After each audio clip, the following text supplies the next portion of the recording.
Sifter for the ear. News, interviews, reviews, cinema, TV, streaming. Action. Hi y'all, this is Jerry Williams, aka TV Jerry.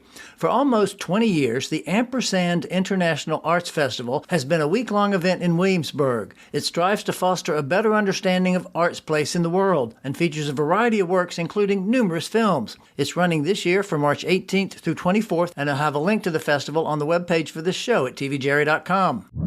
He was angry because we had Dunkin' Donuts and he knew we were in Virginia. And he was like, isn't there Krispy Kreme here? And he yelled at a PA to go get Krispy Kreme donuts.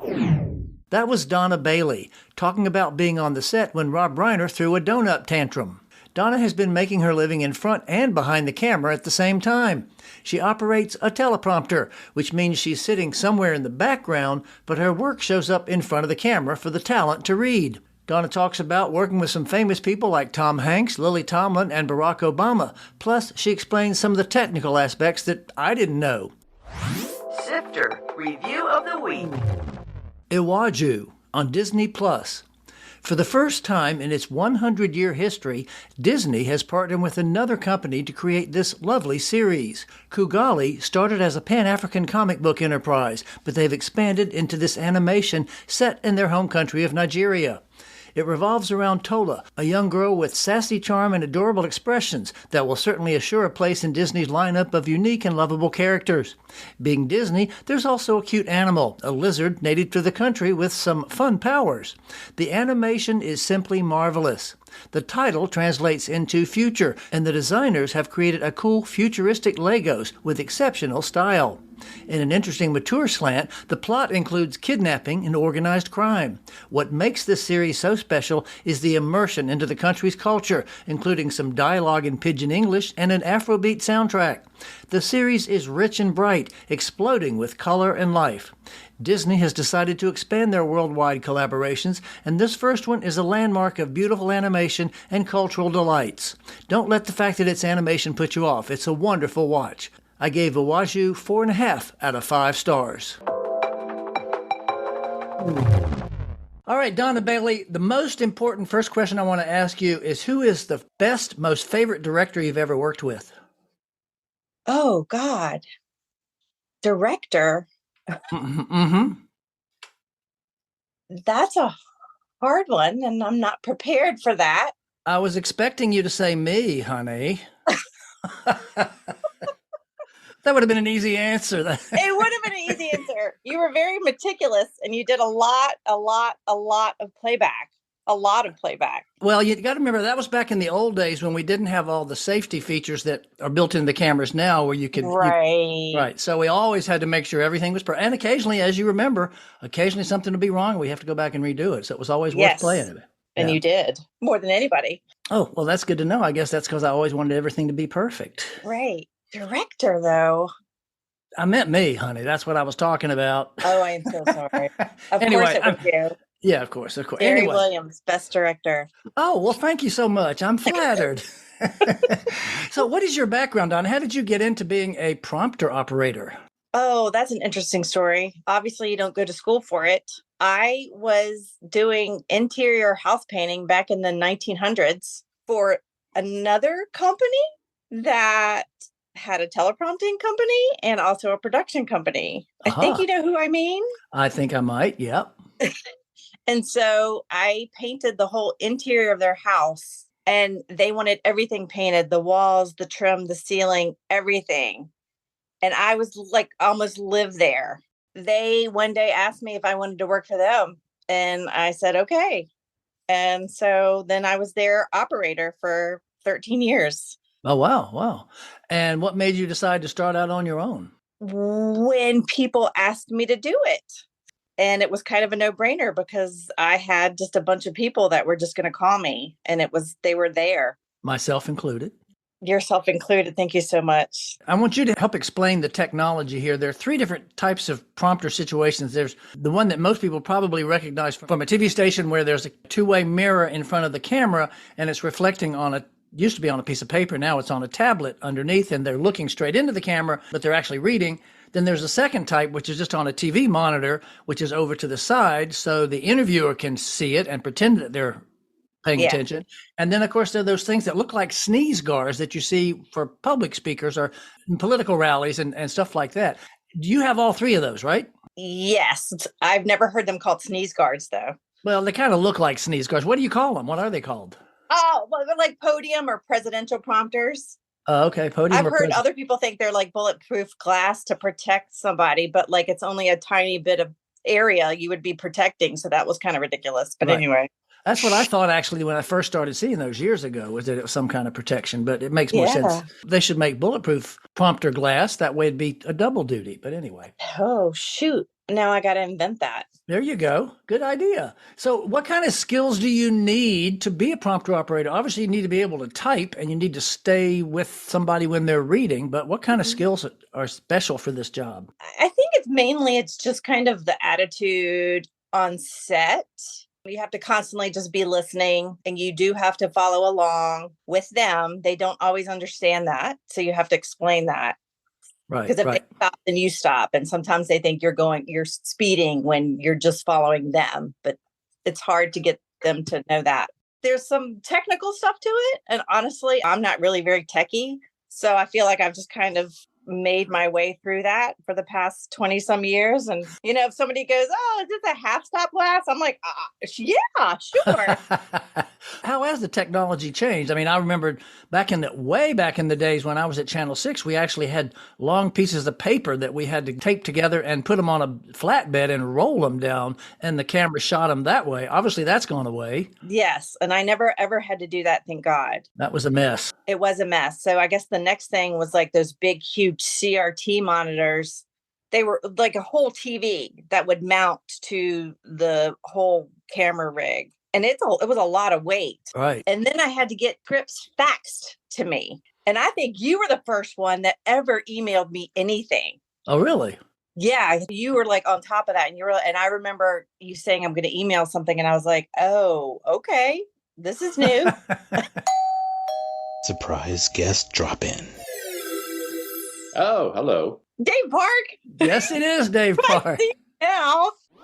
Footnote. Dave Park is a prominent local director of photography who's worked with many local and national clients, not to mention working with me and Donna for many years. Oh, that's so funny because when you asked who the best director was, my first thought was Dave Park. Oh, wow. You missed that part, Dave. I asked, first question was, who was her favorite director? And of course, she was like, director. I'm like, you're supposed to say me, Donna. Hello. That's director of photography, not director of talent and the production. Yeah. Yeah. You're directing some now anyway, Dave Park. Yes, I am. So how did you first work with Donna? Do you remember? How long have you been working with Donna? Let me ask you that first. Before she started her business, I don't know if you all went over the history of we did. Donna Bailey. So when she was working for her, I'm using quotes now, third-party production company doing prompting, everyone appreciated her professionalism and how good she was. I distinctly remember when she said she's thinking about going off on her own. I was like, that's fantastic. You should do it. And obviously, one of the big hurdles of starting your own business is the initial capital money to start your business, to get your gear. And I talked it over. I don't know, Donna, if you ever knew this, with several other people. I mean, we were like so gun-ho for you that like you need to be part of our community. We were going to say, like, if you need to borrow money, we got it here for you. Wait, when was that? When you first started. And I remember going to the shoot where I was going to tell you this, and you showed up with your own gear. You had already figured out, I guess, how to secure some funds to get it. I think I asked you. Damn it. Now I'm broke because I had to pull that money out. Well, maybe he's still got money to give you a loan, Donna. You still have it? I need it now.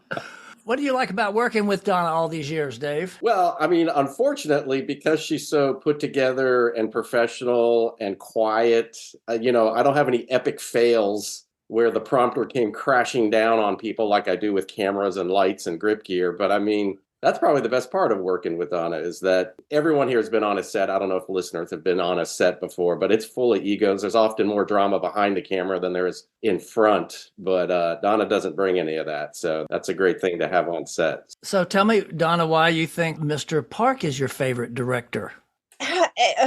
Because I feel He's been one of the nicest people I've ever worked with, probably one of the most favorite person I've ever worked with. And I've worked with him for forever. And he just seems to get it, where I'm always kind of sitting there going, just say this, just do this in my head. And he'll just do it when other people won't say anything. And I'm like, how can this be this hard to direct? And then he knows what to tell them. And I'm like, yay, I don't have to step in here. Well, that's the other good thing about Donna is she's like a little more focused. I mean, some other crew members in other positions do their thing, get the shot ready, and then they check out and stand in the corner on their phone. Yeah, yes. Me being a DP, Jerry being a director, and Donna being a prompter, like we all have to be like still there in the moment because the person's performance is based on stuff I do, Jerry does, Donna does. So we don't have that time to just like, okay, we're done here. We can go to the truck and, grab a snack or whatever and let the rest, like we're on the whole freaking time that the shoot's going on. I think one of the things people appreciated about me, so I was just going to toot my own horn, is that like I listen. And so I'm making edits before they actually tell me to do it. From what I've seen my whole prompting career, that's what people like the best. Yeah, it's true. No, because as obviously, Dave, you'll be on the shoot and it's a script sometimes, and they're reading it. Well, usually it's a script and they're reading it and it just doesn't come out the way it sounded on paper. So you're sitting there, oh, well, let's change that to this. And yeah, Donna's already there madly typing away half the time. And if not, she jumps on it real quickly. Right. And when those edits happen, I love that. I guess it's inherent of all prompter programs. When you go into edit mode, it zooms back into a much smaller font. And every single time the talent goes, oh, I can't read that. Yes. And then Jerry or Donna has to step in and goes like, we're not rolling yet. This is just being edited. It won't look like this. The older I get, I have to get the, like, are you fucking serious out of my voice? Like, you just saw it in prompter mode. This is edit. Like, clearly this is edit mode, but they always go, oh, I can't read that. What happened to it? So anyone out there happen to listen that is ever on camera, remember that. So you don't embarrass yourself in front of Dave and Donna. Has Donna tooted her own horn about her one of her many other skills as an illustrator? No, she hasn't. So when I first met Donna, I heard that she had done these, what were they, postcards, greeting cards of Richmond scenes in the snow. Oh, I mean, I think I just did it like 2 years maybe, but that was a while ago. They were fantastic. I never knew where to buy them, but when you finally showed them to me, I was like, wow, why aren't these like at like a visitor center for sale or something like that? Because they were pretty amazing. I would rather do that than prompting, to be quite honest with you. I'm ready to let younger people do this for me. If you've still got some of those, Donna, maybe we'll post one on the webpage for the show. Okay. All right, Dave, thank you so much. Y'all take care. We'll talk to you soon. Bye. Bye-bye.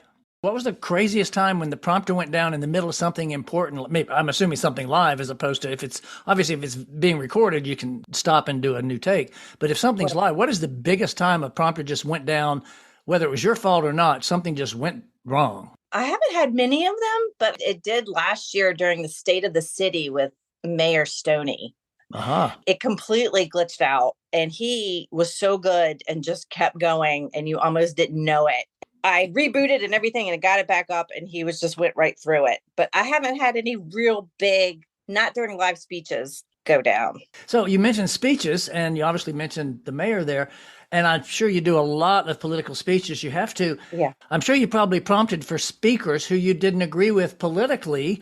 Yes. How do you deal with that? You just quietly act professional and keep your mouth shut? Yeah.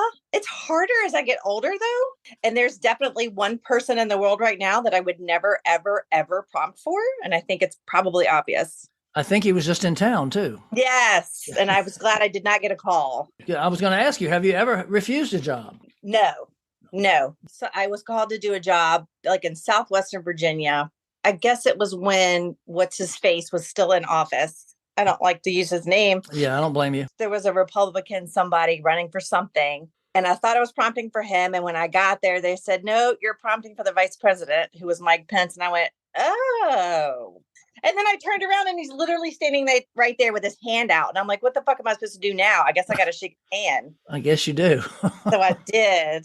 And, that was kind of weird. Speaking of politics, I'm assuming you must be aware that there is a senator from Maine with your name, Donna Bailey. I'm not aware. There is Senator Donna Bailey. Really? Maybe you should try to get a hold of her and see if she wants you to do some prompting for some of her speeches. I should in Maine. I noticed on your website there are a number of names like John Cleese and Tom Hanks and Julie Andrews and Dick Clark. Tell us about working with some of those people. What were those events and how did you get to work with, let's just start with Tom Hanks. He did something with Rob Reiner. They teamed up and did some sort of, I thought it had something to do with children.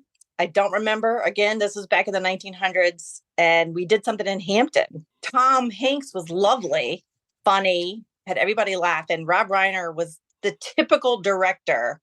I remember distinctly he was angry because we had Dunkin' Donuts, and he knew we were in Virginia, and he was like, "Isn't there Krispy Kreme here? Isn't that what you're for?" And he like yelled at a PA to go get Krispy Kreme donuts, and so that's what he did. And I went, "Oh, that's pretty typical." How about Julie Andrews? That must have been fun. She was my absolute favorite, and I love her. And she really is Mary Poppins in real life. And I never, ever asked for autographs. I never show that I'm starstruck, except when I met her. And I told her I loved her. And she signed her children's book for me and gave it to me. And that was a Richmond Forum. I noticed you've done, John Cleese, I'm assuming that was Richmond Forum too, right? No, it was in Charlottesville. And he walked up to me. I was on the side of the stage and he walked up behind me and he started massaging my shoulders and said, "You're the most important person here." And I was like freaking out because John Cleese was like massaging my shoulders. And then he walked away or something before it started. And somebody said that he wants to see me in his dressing room to go over the script. Oh, dear. And then I was like, oh, I don't know. Is he a dirty old man? Like, I didn't really started to freak out. And I was still somewhat young. And I was like, I didn't know what to do. And this is obviously way before Me Too. It was way before Me Too. I didn't think anything of it. I did it. It was fine with me. But I was a little worried when he said he wanted me to go to his dressing room to talk, and nobody else was in there. And I knocked and he's just sitting there. And I went, okay, I'm doing this. And he was lovely. And we went over the script and then I left. Oh, cool. How was Lily Tomlin? She was awesome. She was so nice and so talkative and just sat with me. And we made a few edits. And she went through her whole thing like word for word, but she made it look like she knew it. It didn't even sound like she was reading off the prompter. That's always a challenge. And now let me ask you that. I'm going to ask about some of these other famous people, but I know it's not your place. It's the director's place. But I'm sure you've been in a situation where you've got actors and it's so obvious that they're reading off a prompter. Yeah. Any hints? Do you ever say anything, or do you have any suggestions for people who are in that stiff state? I mean, they always say, just pretend like you're having a conversation, blah, blah, blah. Right. I don't know. It's really hard because to me, I feel like it's really easy. And it's hard for me to understand how somebody couldn't find it easy. I try to make the words closer in so that you don't see their eyes going across so much. Right. But some people you just can't get the stiff out of. So let's go back to Dick Clark. How was he to work with? I'm assuming he was probably pretty slick on a prompter. I don't really remember the speech, but I remember sitting down with him, just us two, talking, going over the script, and he was lovely. He signed the program, but I just remember really, really loving him and Lily Tomlin, and they were just the nicest people. Right. What about Liza Minnelli? When I first saw her, I thought there was a 14-year-old boy on stage. It was her, and I was like, "Are you kidding me? That's her?" Right. She may have spoken to me. I don't remember anything negative. I think she was perfectly nice. But God, I keep forgetting I did it for Liza Minnelli. Yeah, that's pretty impressive. There was a time I turned down Matthew McConaughey. And why was that? I had a girls' trip to the beach planned on a weekend. And back when I would work for the other company, she asked me to go to West Virginia to do a shoot with Matthew McConaughey. And there was another actor. And I said no. And everybody I know said, why in the world would you not go meet Matthew McConaughey? And I just went, I'm going to the beach. Good for you. That's what I thought. Exactly. You have to stand up for your personal time when those professional things come up. And it was free. Like, she wasn't paying me either. So. Oh, well, that's definitely a reason. And speaking of Richmond Forum, I know you also did have the honor of prompting for President Barack Obama.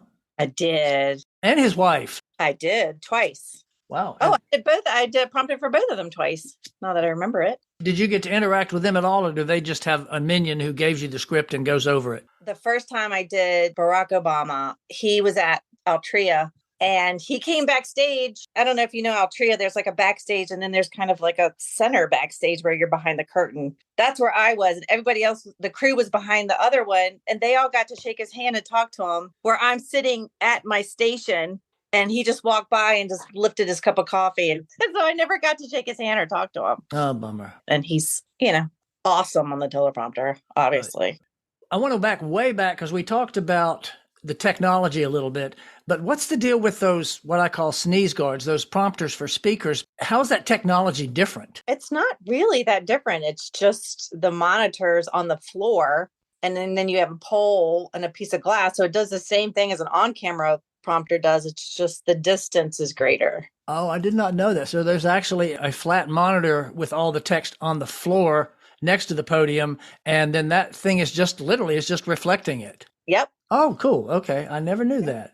What is the biggest challenge in running prompter? Staying awake? Oh my God. Funny story about George Allen. Footnote. For those not from Virginia or too young to remember, Republican George Allen was our governor from 1994 to 98 before becoming a senator in 2001. He wanted to rehearse in the mansion. He was the only one I ever rehearsed with in the mansion. Usually we rehearsed in like the Patrick Henry building or even in the Capitol. But Right. he would stand there and he had the longest speeches of any governor ever. And he would stand there and hold his spittoon next to his mouth. Oh. And he would rehearse and spit and rehearse and spit. And I nodded off. And I started to go backwards. But when I nod off, I'll admit it, I have nodded off through the years. But it's like a millisecond. So like most people can't even catch it. Right. But I could tell that I started to go backwards. And You mean the prompter was going backwards? yes, Okay. because I nodded off. And then I caught myself. I don't remember if he said anything, but I just remember him holding his spittoon and spitting the whole time. That's so charming, isn't it? Isn't it? Yes, it is. So when you're not out there prompting for somebody, what do you like to watch? What are you watching now? I don't know. I love period dramas. I've been watching The Empress or CC. I don't remember. I think I just started The Tourist. Oh, the first season or the second season? The first season.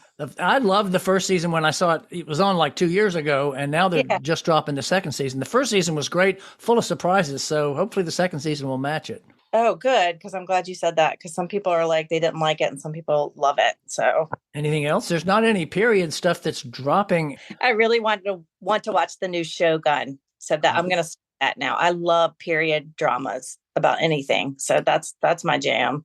Okay. Well, I'm an episode and a half through it, and I'm struggling because it's a lot of talking. Oh, and is it subtitles? Of course, the big thing in the promotion is it's much more about the Japanese culture because the original TV version years ago was more about the American coming there. And this one is more about the Japanese political system. They still have the American who comes there and gets involved, but it's a part of the story. So it's more political. So we'll see how that goes. I'm going to stick with it for another episode or two, and then I'll see if it gets better. There is something in episode 1 where, let's just say there's some boiling involved that is pretty memorable. Okay. Well, that stuff doesn't bother me. I won't not watch it because of it. I mean, I love Quentin Tarantino, so I'm not grossed out easily. Well, good. This one is a little bit intense, but I'm glad you'll enjoy that. Well, Donna, this has been great fun. Since I retired, I never get to see you because I don't do shoots anymore, but I'm glad you're still out working, and it was great to catch up. Oh, me too. That's cool. All right. Thank you so much. All right. Thanks, Jerry. All right. See you. Bye-bye. Donna Bailey owns ProPrompting, which provides teleprompting services for TV shows, videos, and live speeches. There's a link to her website, plus 2 of those winter scene greeting cards that Dave Park mentioned on the webpage for this show at tvjerry.com. Coming soon. In theaters. Love Lies Bleeding. Kristen Stewart plays a gym manager who falls for a bodybuilder played by Anna Baryshnikov. Yes, she is the daughter of the famed ballet dancer. Also with Dave Franco and Ed Harris looking real creepy. Arthur the King. Mark Wahlberg plays an adventure racer who takes the titular dog on an endurance race. One Life. Anthony Hopkins stars as Nicky Winton, a London broker who rescued more than 600 children from Nazi-occupied Czechoslovakia. The American Society of Magical Negroes. Justice Smith plays a young man recruited into this secret group of black people who dedicate their lives to making white people's lives easier. Knox Goes Away. Michael Keaton directed and also stars as yet another contract killer who's facing dementia and must try to save his son's life, also with Al Pacino. Snack Shack, a nostalgia comedy set in 1991 with two best friends who get to run the titular food stand at the local pool. Uproar, a mixed-race Maori high school student learns to accept his identity and his family, starring Minnie Driver and Rhys Darby. TV and streaming.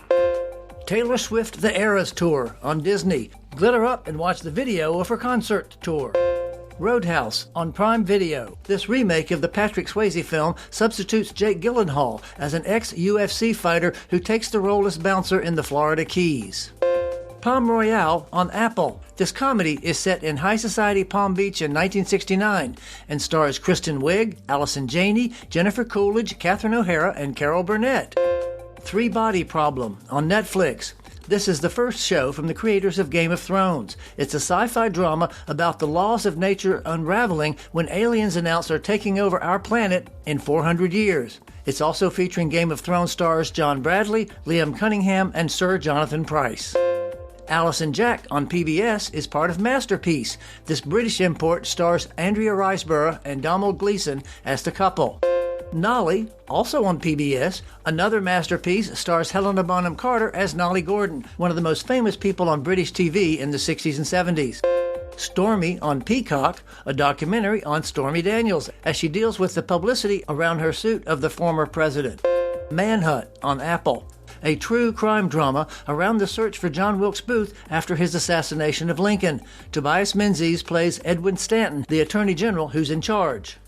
A local prominent actor makes his living in New York and L.A. while still living in Richmond. Tom Belgree will join me to talk about that and some of the shows he's been on. This is Jerry Williams. Thanks for listening. For more Sifter, including literally thousands of reviews, visit tvjerry.com. That's a wrap.